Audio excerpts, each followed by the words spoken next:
The word today is mindset.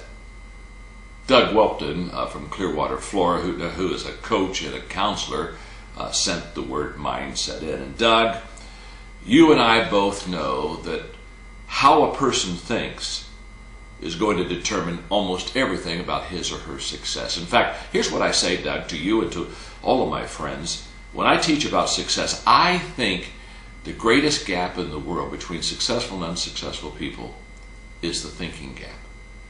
I think successful people think differently, not better, maybe even not smarter, but differently than unsuccessful people.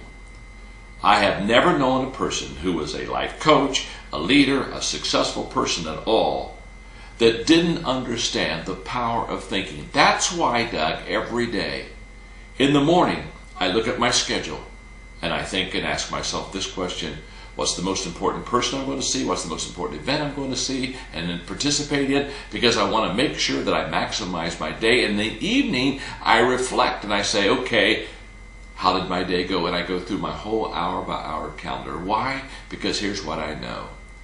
If we go through our day without thinking, we will go through our day without being successful and sowing the seeds that we need that can reap the harvest that only a good mindset can bring to us.